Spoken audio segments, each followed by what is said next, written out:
My name is Chris Romeo, and I want to welcome you to this webinar called Teaching Your Team How to Test for Security, or the Art of Security Testing. So this webinar is being brought to you by CodeDX and Security Journey both, and we're excited to be here to share this with you today. Right, let me introduce myself quickly. Hi, I'm Brianne O'Brien. I'm a project manager here at CodeDX. I've been working in the software industry for over 30 years in avionics, healthcare, education, and cybersecurity domains. I've had a stint at Parker Hannifin as a software developer, developing and testing safety significant embedded software. And my last 19 years actually has been at Secure Decisions, Applied Visions, and CodeDX Inc., where I manage research and development projects in cybersecurity. So that's me in a nutshell. Chris, how about you? Yeah, so this is Chris Romeo. I'm the CEO and principal consultant at Security Journey.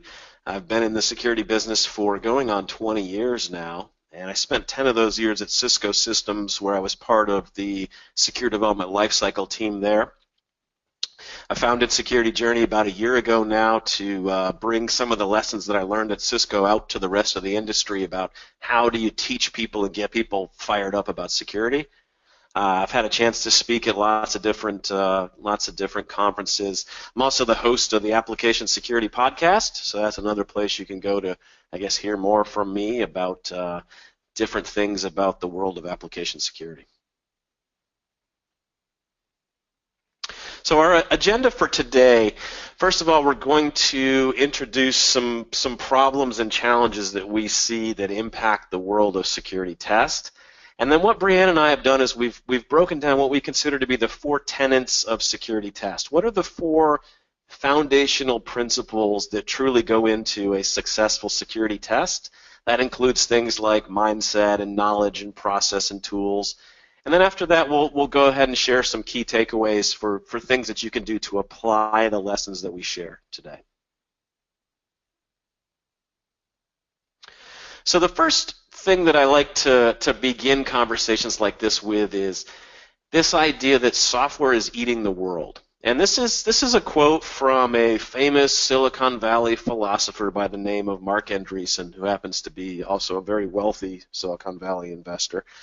And he said this about 5 years ago, and I find it very fascinating as an idea. If we stop for a second and we think about how much software is embedded in everything that we do and everything that we have these days, if you bought a car in the last 12 months, think about the fact that that car probably has somewhere between 4 and 10 computers that are running, and probably 10 million lines of code running inside of your car. When you push the brake pedal, there's some amount of code that's actually executing to determine how much effort you put into that brake pedal. So the idea here is that application security, we have to be very serious and very dedicated to it because software is everywhere and in everything that we do. I also see that as I talk to customers across many different industries, customers demand security in everything these days. There is not a situation where customers are sitting there, and regardless of who your customer is, nobody's sitting there and saying, security, it just isn't that important to me. I don't really care about it. Everybody is interested in security. I'm seeing in different large organizations where a customer of that organization is actually contractually writing into the contract for the purchase of some piece of hardware or software saying, if you want us to buy this, you have to do security. You have to build security into your product. So security is very important from everyone's perspective. And security vulnerabilities, it just continues to rise. If you follow the National Vulnerability Database, if you look at the CVE websites, it's not like things are getting any better at this point. People are continuing to find different vulnerabilities and new vulnerabilities, third-party software, different components. We still have lots of different challenges here. So we have a long way to go, but the good thing about this is that testing and applying the quality assurance and the security testing process to application security is a way that we can use this to move forward.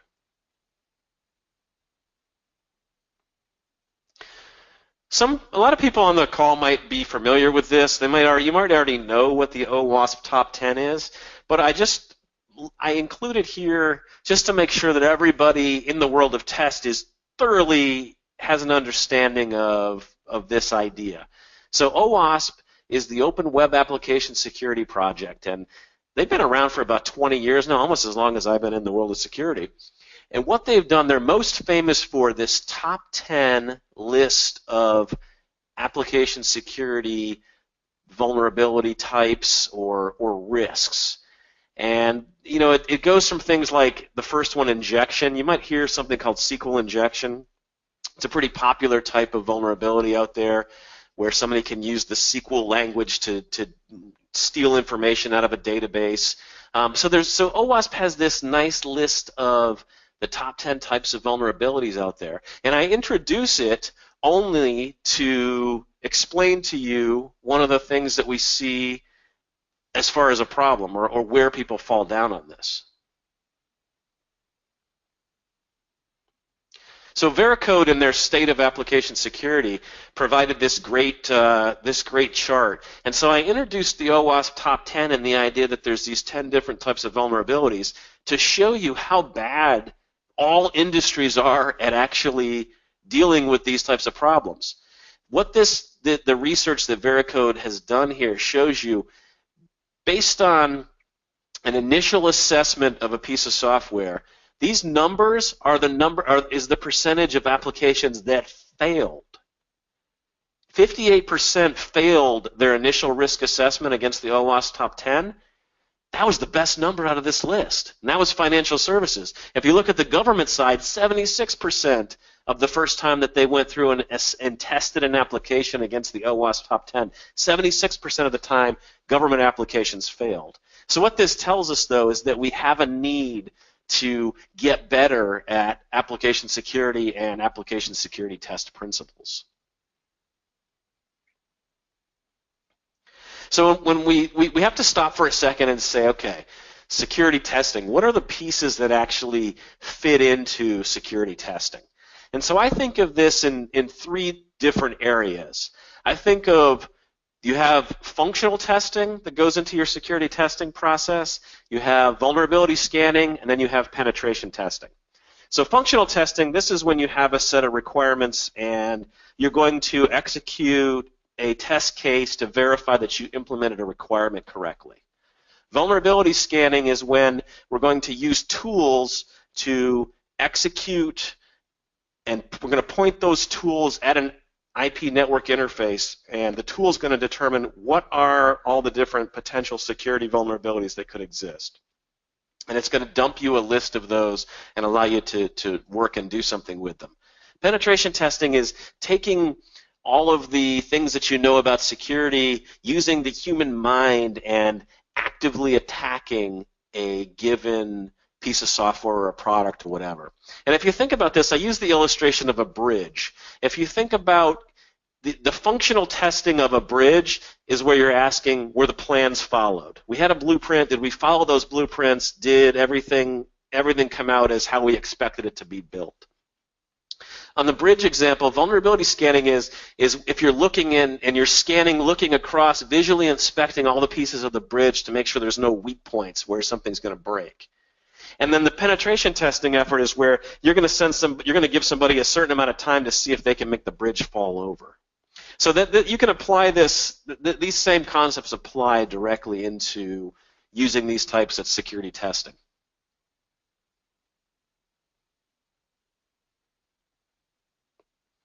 The goal that we have here is we want testers to think like security people. And this is kind of a big deal because you'll hear a lot of people in the industry say you need to get your testers to think like hackers.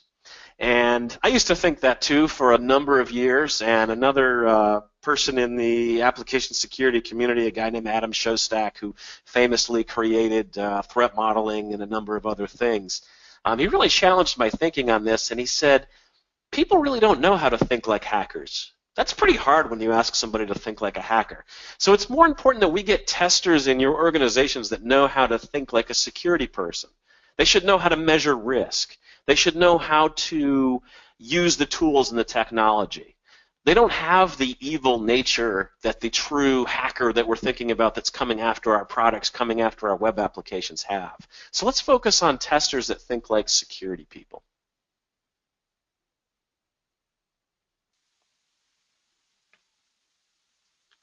Okay, this one's my slide. So to drive that point home, what we wanted to do was show you a very simple but very compelling example of how software can be so easily hackable if it's not tested appropriately by security folks and by software quality assurance folks. So our example is in November of 2012, a company by the name of Splash Data conducted a study of 6 million different usernames and passwords. And they obtained that data from companies that whose networks had been hacked. And what they found was that 91% of all the passwords that were used by folks were found on a list of the 1,000 most commonly used passwords. And in addition to that, almost 100%, 99.8% of the passwords that were used were on the top 10,000 most commonly used password list. And the rub on top of that was the word password was the leader of them all and came in at slightly under 5% by the folks that implemented their passwords. Now that in and of itself was disappointing enough, but when we fast forwarded to the end of 2016 and into early 2017, Splash Data conducts this study annually. What was found was that nothing much really has changed over all this time. In a day and age when IT security professionals are sending all their employees instructions on how to create more robust passwords and are providing security training to their employees, what Splash Data found was the only thing that really changed was that the word password came in second place. And the top most commonly used password is now 123456. Now this example is compelling because what it shows is how easy it is for hackers to basically walk in the front door. And so it's incredibly important for quality assurance professionals and testers to be very vigilant in testing their applications, not only to prevent the bad guys from getting in, but also to protect the application from their end users who do silly things like implement silly passwords like 123456. So a simple example, but compelling in this journey of cybersecurity and application security testing. Now I got to go change all my passwords. Thanks for that example. So the 4 tenets, so let's jump right into mindset. So we've got mindset, knowledge, process, and tools. I'm going to talk to you about mindset and knowledge. Let's go ahead and jump right into what I mean by mindset.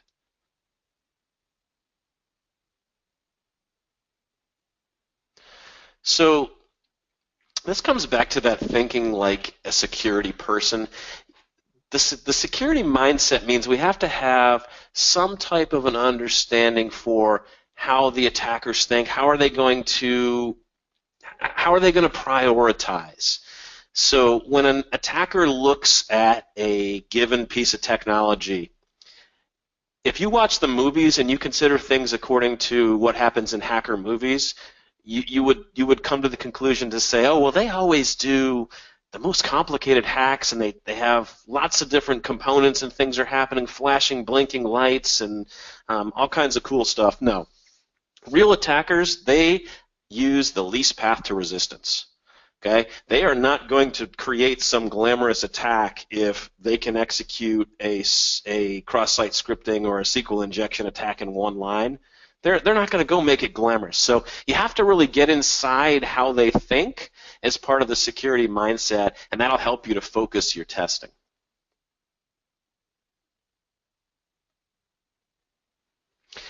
So one of the objections I hear all the time is, well, but wait, we have a security department. We don't have to do security testing. And I hear that from quality assurance people, I hear from developers as well. And I think that the statistics will actually really, from a tester perspective, really blow you away. If you think about, so BSIM is this organization that has a bunch of different members, and they all provide data on their application security programs. And what the BSIM 5 actually, the report that they came out with showed that for every 100 developers in, this is from organizations that take application security very seriously enough to join this organization. For every 100 developers, they have 1.4 security people. And I extrapolated that even further from a tester perspective because I think there's even less, I don't think there's a one-to-one connection between developers and testers in most organizations. I think there's less testers than there are developers. So even if there's a one-to-one, that means you only have one security, you have for every 100 testers, you have 1.4 security people, but I think it's like a 10-to-1 ratio. So that means it's an even smaller total number of security people. So the big idea here is you can't rely on the security department to do your security test. You as a quality assurance professional, you have to engage and become a security person. Let's talk some more about what that looks like. So when I think about the security person mindset, here's what I'm thinking. I want you to understand what are the foundational principles of application security. I want you to understand who are the people that are going to attack us and how are they going to attack us. Because truly to know your enemy is a good thing. If you have an understanding for who's coming after you, it can certainly help you. And the other big thing you need to know is that there are no rules in security testing. And what I mean by that is the attackers are not going to follow some set of rules. They're going to take anything that's available and they're going to use that to compromise or get into your application. So you have to embrace that mindset as a quality assurance person who's going to be doing testing, and you have to say, I'm going to take anything that the system gives me, and I'm going to use it to try and compromise the system and find a security flaw. The last part of this is it's so important as a security person to collaborate, work together, to try to avoid trying to blame individual people. Look for ways that you can collaborate, work with your developers, work with other people in the organization to better security in your products. So the next tenet that I talk about here is knowledge. This is about what are those foundational things that we want everybody to understand, to implement, to be a part of in their security task. And let's go ahead, Brandon, jump right to the next one and look at some of the different pieces of knowledge here. So when I think of the foundational things, here are the foundational things I want every tester in your organization to understand. I want them to know what are the security fundamentals, what are the basics of security, what is a threat, what is a risk, what is a vulnerability, what is an exploit. I also want them to understand from an attack and attacker perspective, what are the attacks somebody's trying to do and what are the steps that they're using to try and do it. I want them to understand why we care about privacy. I want them to understand why security is so important from a business perspective. But all of these things are the foundational things. Let's jump to the next one and look at some things that are tester specific. So from a tester, these are the foundational things that I want every tester in your organization to know. I want them to, first of all, understand some of the principles of security tests. Some of those things I really touched on a high level in earlier slides. I want them to understand vulnerabilities as well, the different classes. Take that OWASP top 10, for example. If you're a web application tester, I want you to know what injection is and how SQL injection works, how cross-site scripting works, direct access to objects, how all these types of things. You have to have a very deep understanding for what those vulnerabilities are because that'll really help you to find them. We talked about thinking like a security person, and then you've got vulnerability scanning and penetration testing as kind of bodies of knowledge that you can also incorporate to become even a better tester. Last thing I'll touch on here is the power of experience. So what I mean by that is, and if we're back on this OWASP and this web application kind of approach, OWASP has this great tool called WebGoat. Okay, I forgot to say this in the beginning. OWASP is a not-for-profit. Everything they make is open source, free, grab it, do whatever you want to do with it. They have this great tool, though, called WebGoat. And what WebGoat does is it allows you to actually, it is a vulnerable web application that runs in a container, and it allows you as a tester to actually go and try some of these types of attacks against it. What does this mean? Well, it gives you a way to test things like SQL injection, cross-site scripting without anybody coming to your house and trying to arrest you, because you're doing it within a virtual machine on your own computer. And that's such an important thing from a knowledge perspective, is to be able to also experience and actually do something with the knowledge that you've gained. So, Brianne, I think this is back over to you here for the process. All right. So I'm going to pick up where Chris left off, and now we're going to transition into talking about how you can actually establish a security program within your quality assurance environment. So one of the first things in the process that you need to be mindful of is basically to take stock of what you have within your quality assurance environment already. Be able to understand what tools you have, what processes you have in place, what procedures you have in place, because you're going to be able to leverage some of that already and modify it to address the security testing aspect of the work that you do already. So one of the big things that you can start as a first step is not only to become trained and acclimated with the functionality of the application that you're testing already, but also to become acclimated with the security features that are built into that application. That's something that's a dialogue you have to have with your developers, so that they can make you aware of what it is that they have implemented from a security perspective in their application. You can also start to adapt your existing QA tools and methods to include security testing tools and test cases. And I'll talk about that a little bit more as we go along.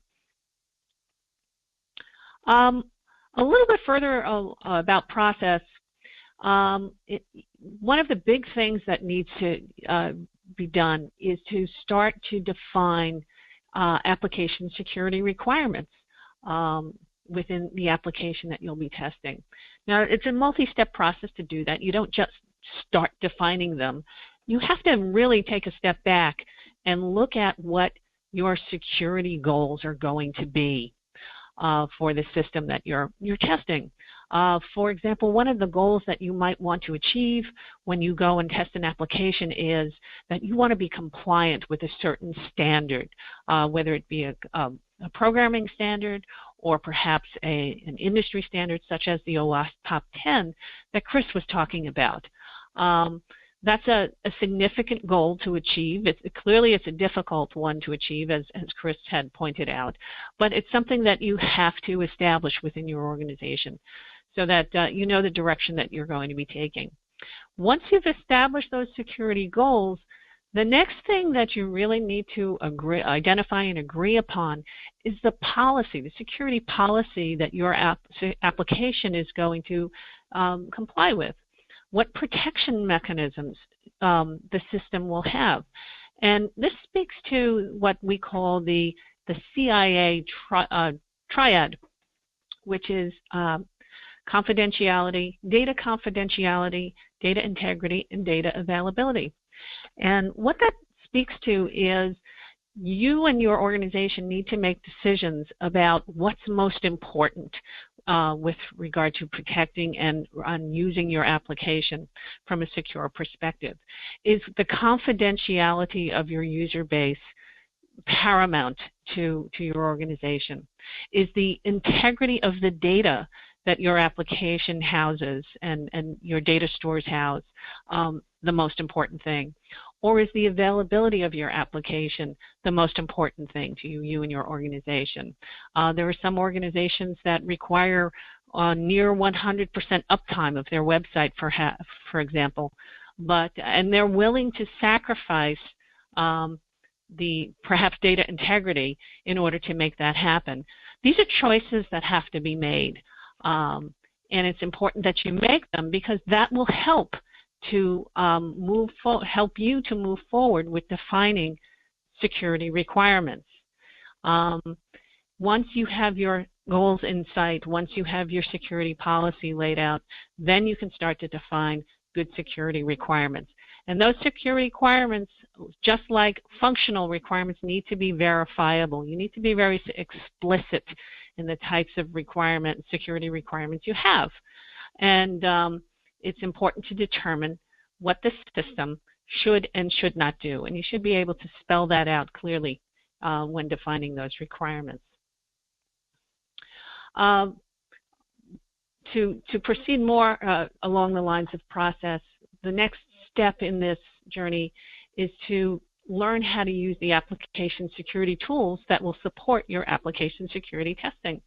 You need to know the right combination of tools that are going to be most effective to help you test to cover your security findings in the code.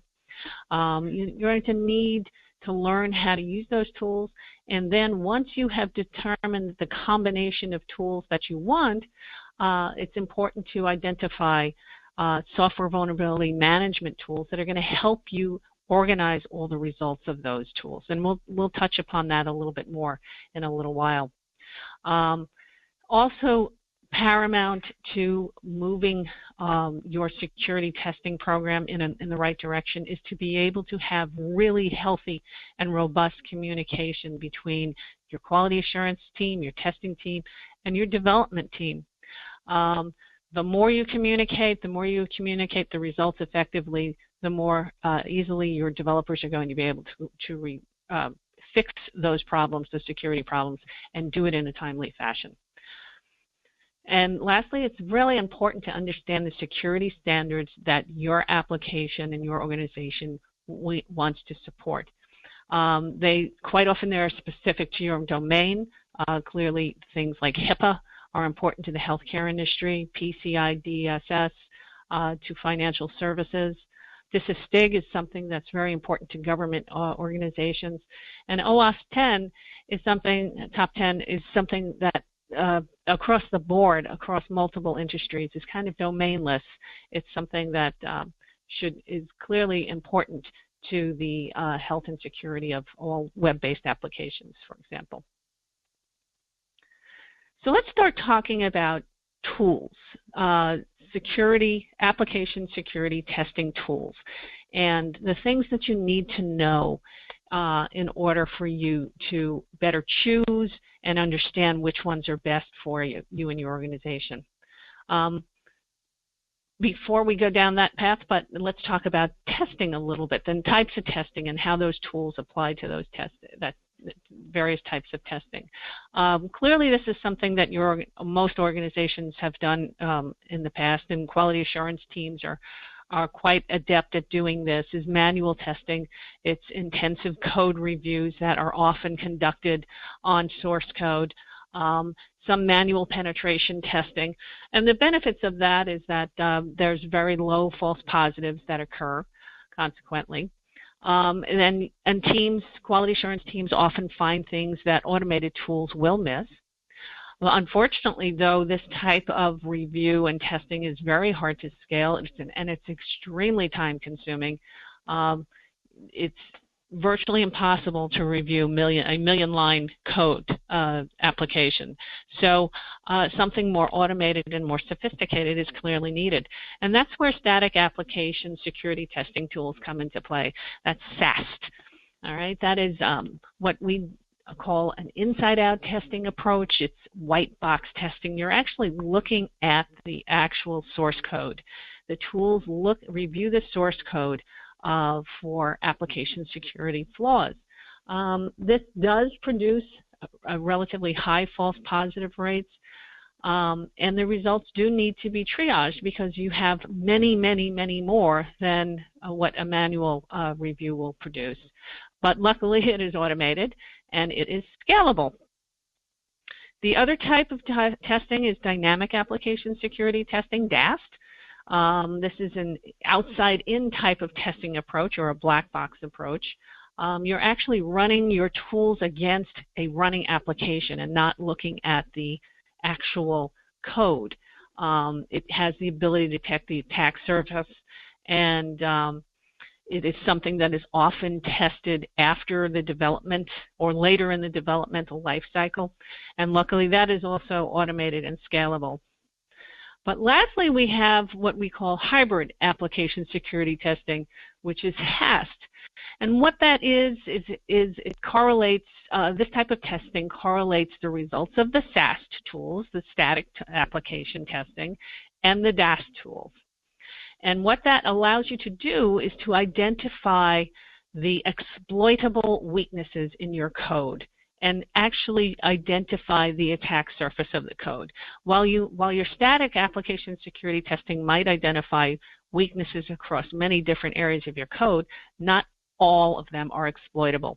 So HAST is the next step in the application security testing process that will really hone in and help you to prioritize on your on the most critical softwares that need to be fixed.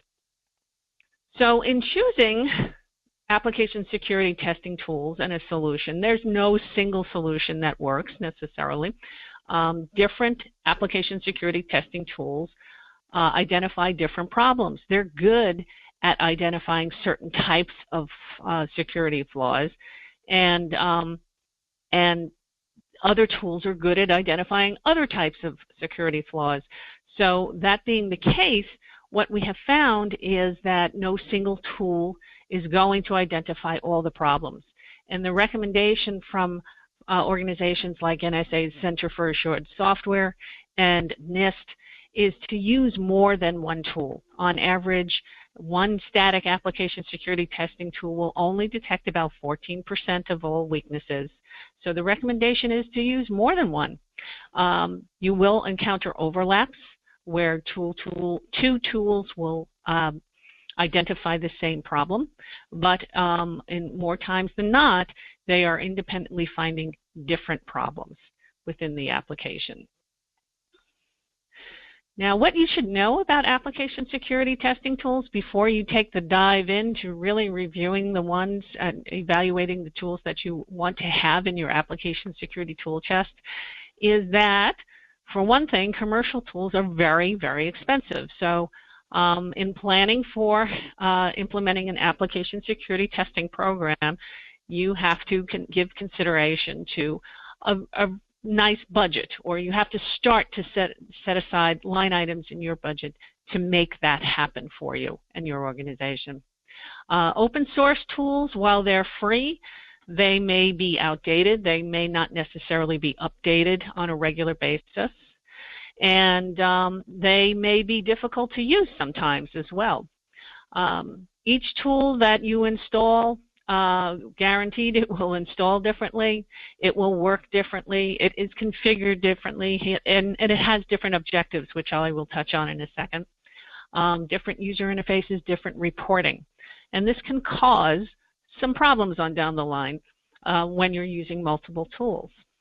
But the thing to run and keep in mind is that no single tool is going to find everything. And you'll need to run multiple tools on your code base in order to identify the most serious of vulnerabilities, security vulnerabilities. And you will need a method for combining the results. Now, when I spoke about different objectives for certain tools, tools can produce a trickle to a fire hose of vulnerabilities. And it depends on what that tool is trying to achieve. If the tool is trying to achieve greater performance, it will probably provide a trickle of information because it's faster. It makes the production of the results faster. Other tools are more, the objective of the tool might be to provide the most comprehensive set of vulnerabilities it can at the expense of performance. And you need to be mindful of that when you look at the performance and the results of the tools that you review and the results that they produce. And also bearing in mind when it comes to application security testing is that you are always under pressure to ship your products. And that is true not only with application security testing, but with functional testing as well. And that's something that you need to be mindful of, that it will add additional time onto your testing efforts and additional burden to your human and equipment resources. So it's important that you find tools and a set of tools that are going to help you to effectively find your security vulnerabilities and fix them in a organized and prioritized fashion. Some key features to look for in your application security testing tools. And this doesn't matter whether it's for any particular language, programming language, but you do need to know what programming languages the tool supports, of course. Some applications will support multiple different languages, and other applications are specific to a particular programming language. The next thing to keep in mind is, does the tool manage false positives well? We talked about this a little bit. Are rules configurable so that you can manage a high false positive rate? Quite often there are customizable features and rule sets within an application to help you manage the false positive rates. The other tenet to keep in mind is, what type of filtering capability does the tool have? Very important when it comes to helping you to hone in on those vulnerabilities that you really need to pay attention to. If you're in the healthcare industry, for example, you may be able to use filtering that will allow you to hone in on vulnerabilities that are associated with HIPAA, or vulnerabilities that are associated with a particular part of your application, or perhaps vulnerabilities that are associated with a particular developer, or high priority vulnerabilities. So filtering plays a very important role, and it's important that those tools have a good filtering capability. Also, is the tool scalable? How large of a code base can it handle? If you point a million-line code base at a tool, will it come crashing down to its knees? How long does it take to perform an analysis against a large code base? And that's some performance testing that you need to do in order to pick the right tool for you as well. Does the tool perform analysis of software libraries that your project uses? As we all know that right now, application developers not only develop their own source code, their own software, but they also use libraries as well. And those libraries are also vulnerable to application security flaws. And it's important to know that your application security testing tools will also be testing software libraries in addition to your developers' software. Another point is, does the tool have a good reporting capability? How robust is it? Can you modify the report? Can you customize it? It's important because not only are you providing reports to your developers, but you will probably be providing reports to your leadership as well. And the reporting is different, and it's important to be able to have the flexibility to provide for reports that make sense to not only your developers, but to your leadership as well. And does the tool have collaboration capabilities? Really good, advantageous thing to have, as I spoke about earlier, is that it helps you to remediate your findings faster. If you have good lines of communication between your developers and your quality assurance folks, this is an excellent capability to have in your tool set. And does the tool provide support for compliance with software standards, such as we talked about, HIPAA, PCI DSS, OWASP Top 10. This helps to streamline the remediation process significantly and would likely help in achieving compliance as well within the industry. So here we have a quick selection of application security testing tools based on the programming languages that you would be implementing in. This is not a fully comprehensive list. Most of these applications, these testing tools, are open source. There are some commercial tools here, but it gives you a quick survey of what's out there. Some of these tools are more quality assurance intensive or stylistically intensive, and others are more focused on security. For example, Find Bugs is a tool that focuses primarily on security. StyleCop is something that focuses more on software style and much less on security. So this is just a survey of these tools for your benefit. There are others as well, other languages. All of these, again, either mostly open source. PHP Mess Detector, PHP Code Sniffer are examples of open source tools. There are more, but this is just a survey for you. And these are some of the more esoteric languages. This is something that we are seeing trends in that, for example, the government is looking to review more legacy code in its code bases. So the need for application security testing for Ada and COBOL and Fortran is something that is becoming more prevalent. And also, as I referred to before, application security testing for software libraries is also very important. So applications like Dependency Check and Retire.js are open source tools that can be used, and Sonatype, Black Duck are commercial tools that are used for reviewing software libraries for vulnerabilities. These are multi-language commercial tools that are available.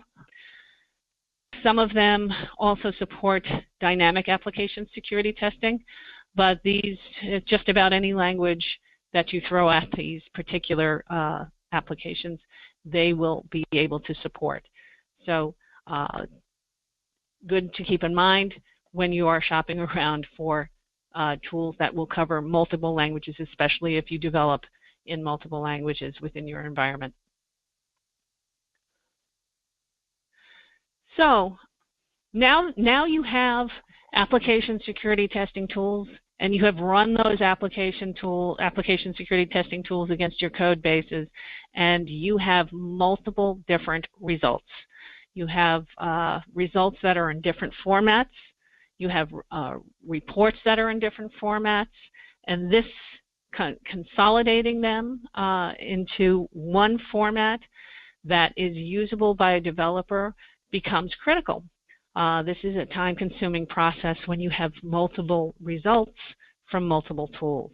So in order to help in that process of consolidating your application security testing results, the use of a software vulnerability management tool comes into play.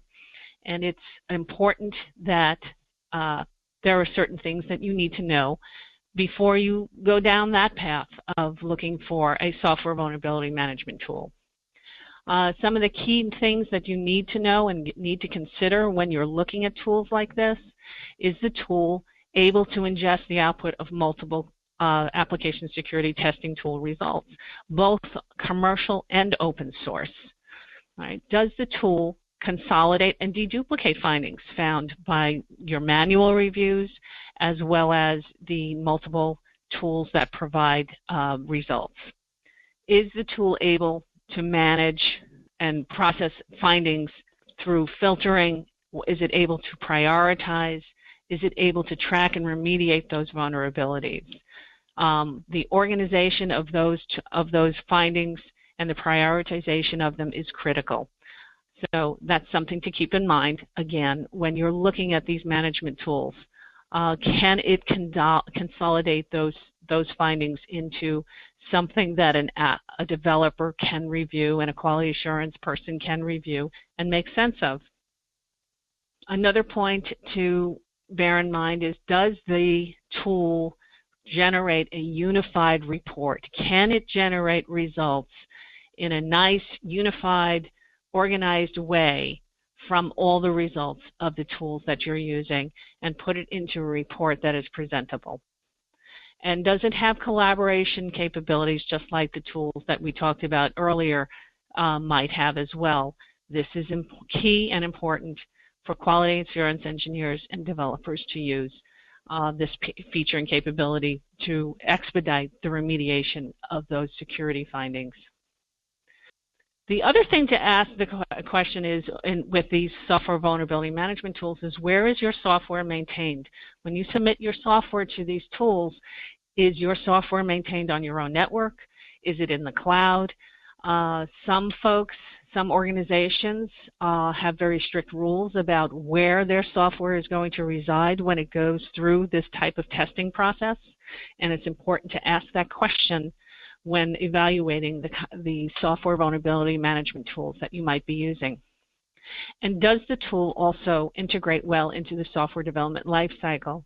What we've learned from developers and QA folks is that they don't want to leave their integrated development environments necessarily to go run application security testing tools. They want to be able to stay within their IDE, stay within Visual Studio or Eclipse or IntelliJ, and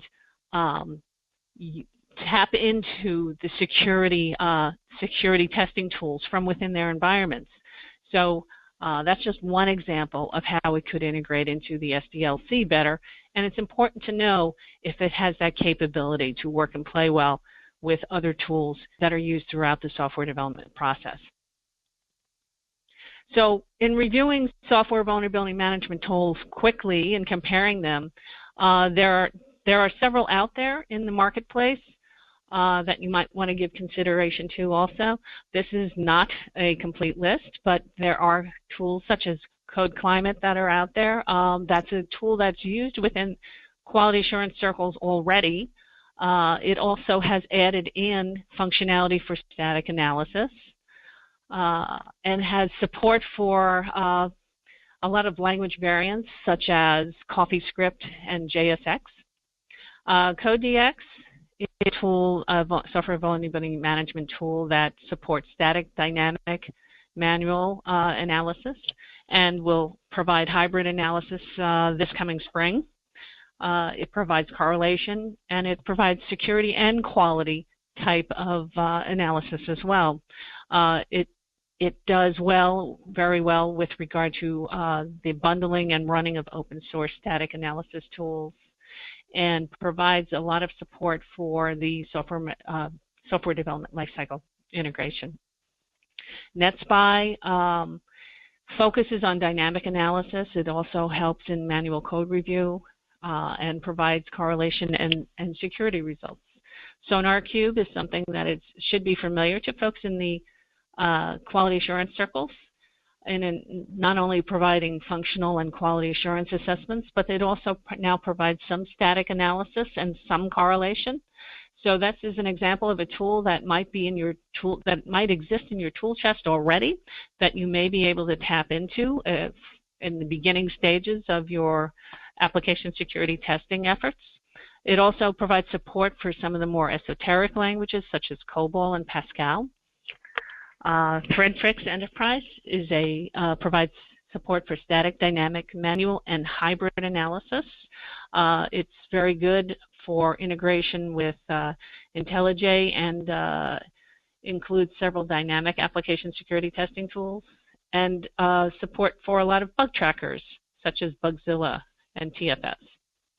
And last, there's the SWAMP, the Software Assurance Marketplace, which is an environment that has been funded by the Department of Homeland Security and supported and developed by Morgridge Institute. It provides static application security testing and correlation within a centralized cloud computing platform environment. And it has some limited commercial static application security testing tools, and there are plans on down the line to support dynamic application security as well. So these are software vulnerability management tools that you could give consideration to as part of your application security testing program. So that's the nutshell version of application security testing tools and process. Chris, do you want to take it from here? Yeah, let's just close out by just wrapping back around and saying, well, we talked about the 4 different tenets of security test: mindset, knowledge, process, and tools. We really want to see everyone become a security person. So we want testers to adopt this mindset of security. And when Brianne took you through a number of different application security management items there and talked about a number of different tools, I think that there's a lot of different tools out there. The beautiful thing about tools is there's a lot of things that are free that you can use and incorporate, and we know that testers really love tools. So we hope that our time today you've been able to learn something about security and about how to connect your testers or connect yourself to becoming a security person, and also we hope some of these tools and explanations and things will help you. Our call to action here, pick one of these 4 things that we talked about here and try to do it with your team in the next couple of months. That's really our call to action. That's something you can do to make this practical, the things that you heard us talking about today. And we'll leave our contact information up here for Brianne and I, so if you want to get in touch with us or continue this conversation, please feel free to reach out to us. It looks like we are out of time at this point, so I want to thank everybody again for being here and participating, and we hope that your security testing goes much better in the future. Thank you, folks, for joining us today.